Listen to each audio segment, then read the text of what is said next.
दोस्तों, मेरे YouTube channel सुनो गवर्नमेंट में आपका स्वागत है। मैं हूं अनीता चौहान, पत्नी Shri Prempal Singh Chauhan, deputy manager, national fertilizers limited, Nangal.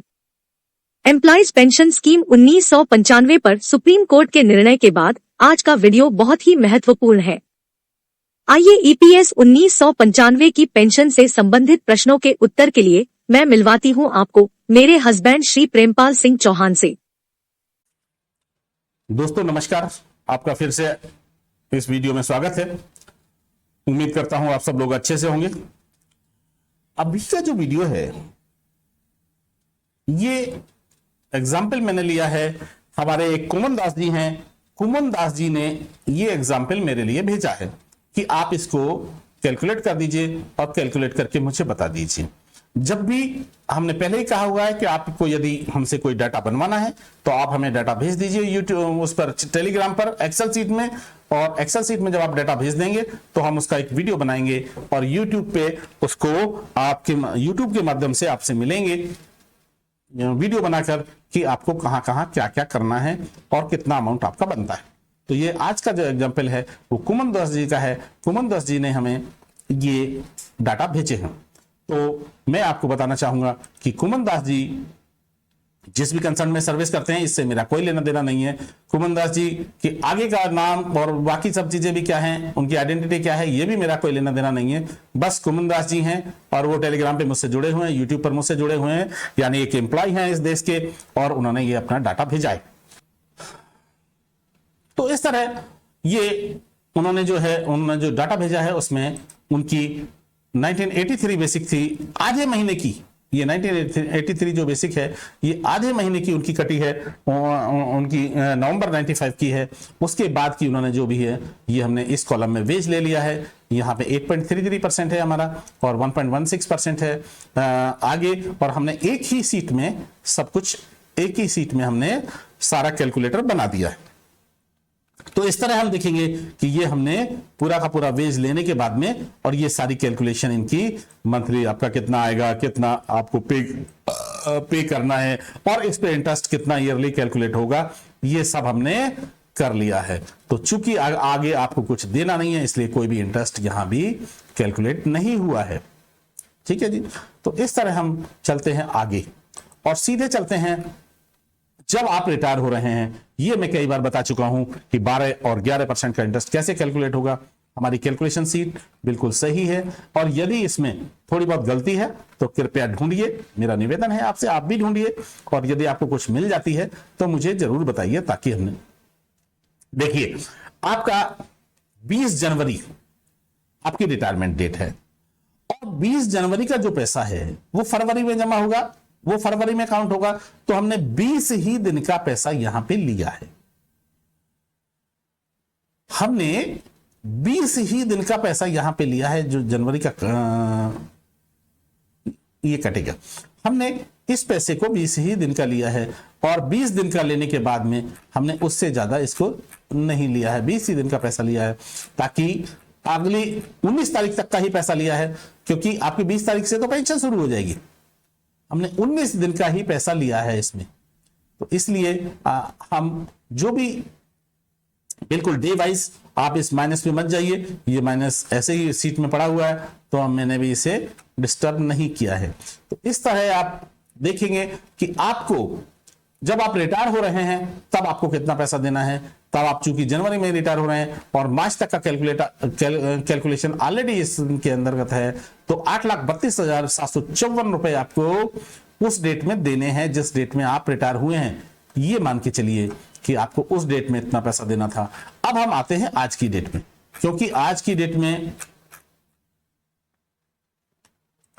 ये महत्वपूर्ण है कि सारी कैलकुलेशन हम चूंकि आज कर रहे हैं, और आज मतलब जुलाई, हम 30 जून को ये मान के चलते हैं कि सारे हिसाब किताब हो जाएंगे। देखिए एक कट ऑफ डेट लेके चलनी पड़ती है, तभी तो आप एक कट ऑफ डेट लेके सारी चीजें बना पाएंगे। तो हमने ये इनकी जो पेंशनेबल सैलरी हमने उसी हिसाब से निकाली है, बिल्कुल डे वाइज 20 जनवरी से लेके पिछली 20 तारीख तक जब इनके 60 महीने होंगे तो उसके पूरे दिन हमने कैलकुलेट किए हैं। ये पिछले महीने के हमने, इस महीने में हमने 19 दिन की सैलरी ली है, तो बाकी 11 दिन की सैलरी पिछले महीने से ली गई है, इसलिए हमने इस महीने को टोटल सैलरी करके हम 60 से डिवाइड कर देंगे, और जब हम 60 से डिवाइड कर देंगे तो इनकी पूरी ये पेंशनेबल स्टैंडर्ड एवरेज सैलरी 60 महीने की आ जाती है 63,212 रुपए, जिसको हम अब हम देखेंगे कि आपने पूरे 15 साल सर्विस की है, 62 से लेके 81 से लेके और 95 तक, पूरे 15 साल में थोड़ा सा कम होता है लेकिन एवरेज में ये 15 साल आएगा। 15 साल सर्विस की है तो 15 साल के लिए जो फैक्टर है हमारा वो 25 साल आपने बाद में सर्विस की है, 20 और 5 25, उधर नवंबर है इधर ये है, तो इस तरह हमने, चूंकि आपने 20 साल सर्विस की है तो इसलिए ये 25 साल सर्विस टोटल हो जाती है आपकी, 25 साल सर्विस से लेके, तो इसलिए उसके लिए फैक्टर जो है वो 6.589 है। और आपने जो इस 19 जनवरी 2020 से लेके 16 नवंबर 95 तक यदि हम डेज कैलकुलेट करें इन दोनों के बीच में तो ये 8,830 दिन होते हैं, और आपको 2 साल का बोनस मिलेगा यानी 730 दिन। इस तरह टोटल 9560 डेज आपके टोटल डेज सर्विस हुए। और हमारी जो 15 साल के लिए जो as per table B amount है वो factor, as per table B factor ये है, और अमाउंट 105 रुपए है जिन लोगों ने 15 साल तक सर्विस की है, इसलिए आपकी पुरानी पेंशन बनी 692, और नई पेंशन जो pensionable salary into service in days divided by 365 and divided by 70, तो इस तरह फॉर्मूले से हमारी पेंशनेबल सैलरी बनी इतनी। तो ये टोटल पेंशन बनती है आपकी 24,344 रुपए। ठीक है जी, 24,344 रुपए। अब हम आपकी पुरानी पेंशन कैलकुलेट करेंगे, वही चूंकि आपने 6500 स्टैंडर्ड बेस था 2014 से पहले, इतना ही रहेगा। ये हमने इंपॉर्टेंट डेट भी लिखी हुई है, 31 अगस्त 2014 से पहले 6500 थी आपकी, तो 6500 ही रहेगी।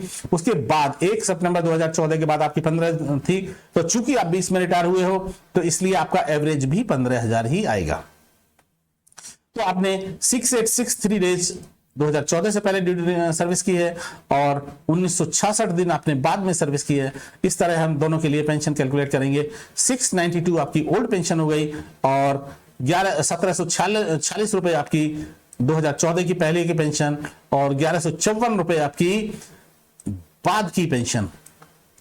बाद की पेंशन मैं आपको फिर भी इसे कैलकुलेट करके दिखा देता हूं, क्योंकि आपकी पेंशन में एक बहुत बड़ा डाउट आ रहा है कि मैंने फॉर्मूला सही नहीं लगाया। मैंने कई बार चेक कर लिया, लेकिन फिर भी मैं इसे अगेन चेक इसलिए कर रहा हूं कि मुझे देखिए 15,000 इंटू 1966 दिन डिवाइडेड बाई 365 इंटू 70, ये बिल्कुल ठीक है। और जो बोनस के दिन होते हैं आपके, वो बोनस के भी 186 रुपए होते हैं। इस तरह टोटल पेंशन आपकी बनती है 3778 रुपए, लेकिन आपको पेंशन मिल रही है अभी 3085 रुपए। तो 3085 या तो आपकी रिड्यूस्ड पेंशन होनी चाहिए थी, या आपको किसी भी कारण से ईपीएफओ की गलती से आपको 700 रुपए लगभग पेंशन कम मिल रही है हर महीने। ये ही आपकी जो कैलकुलेशन है, इस कैलकुलेशन के हिसाब से आपको कम मिल रही है। हालांकि चूंकि अब पेंशन रिवाइज हो रही है, इससे कोई फर्क नहीं पड़ेगा। आपका 3000 मंथली माइनस हो जाएगा, 3085 मंथली माइनस हो जाएगा। लेकिन यदि ये सुप्रीम कोर्ट का डिसीजन नहीं आया होता तो आपको तो बहुत बड़ा नुकसान था। आपको इस पे ध्यान देना चाहिए था या किसी से कैलकुलेट कराना चाहिए था। अभी भी आप किसी और व्यक्ति से भी जो जानकार हो उनसे और कैलकुलेट करा लीजिए। मेरे हिसाब से आपकी 3778 पुरानी पेंशन बननी चाहिए थी, जबकि आपकी 3085 पेंशन मिल रही है आपको। चलिए आप इसे ठीक करा लीजिए, तो आपकी जो इफेक्टिव पेंशन हुई वो हुई 21,259 रुपीस। और इस तरह आपको 10,82,914 रुपए आपको जमा करने हैं, जिसमें से आपको एरियर पेंशन का एरियर पिछले 2 साल का मिल जाएगा। पिछले 2 साल का एरियर मतलब 21,000, ये यहां से ही जिस डेट से आप रिटायर हुए हो उसी डेट से आपको पेंशन एरियर मिलना शुरू हो जाएगा। और यदि मैं इन सबको टोटल करता हूं, इसे टोटल करता हूं, तो ये टोटल आता है 8 लाख,